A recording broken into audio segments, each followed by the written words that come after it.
This is Gene the Bear, your guide to outdoor adventure at Nantahala Cabins. We are here at the Oconaluftee Indian Village, which is a recreation of a 1750-1760 village in Cherokee, North Carolina. And we are going to get to see how these people actually lived. So we're going to give you updates along the way. Gene out. Here's going to be our beadwork station. Now with our beadwork today, we have a commercial glass bead, stainless steel needles, and flax thread.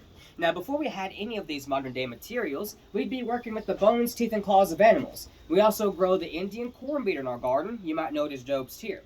We'd even trade with the coastal tribes to get these seashells. We'd even work with clay to make clay beads, and we'd even work with copper. Now copper is one of the easy metals to work with. It's not durable enough to chop down any trees, so we primarily use it for decoration and for small weapons. And then these glass beads that you see right here, these are coming in with the early Europeans in the 1690s and also in the 1700s. And these are coming in from Czechoslovakia. And our needles, they're going to be coming from the straightest part of a deer leg located above the hoof.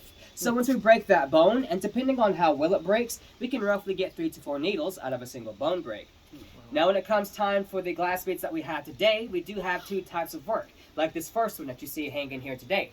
This one's going to be solid work. Now with solid work, we'll start off with a row of beads first, and then after we'll pick up 1 bead at a time and we'll start threading it to the next. So each bead is going to be threaded twice. And once we get to our desired length, we'll tie it off with leather like you see here. Now it can take about a week to 2 weeks to get one done, depending on the length, width, and also the crafter. And if the belt was to break, it'll be clean. Few beads will be lost. It'll also be easily repaired.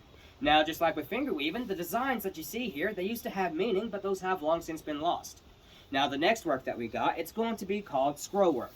Now with scroll work, it's going to be decorated on the sides of the men's pants and leggings and also on the border of the ladies' skirts and dresses. Are there any questions about beadwork? I'm interested to know more about this, the one that came from a plant. Yeah. What plant is it? The Indian corn bead. From my research here recently, and also from another co-worker, she found out that the corn bead originally came in from China. And so we just primarily grew it here to use as decoration.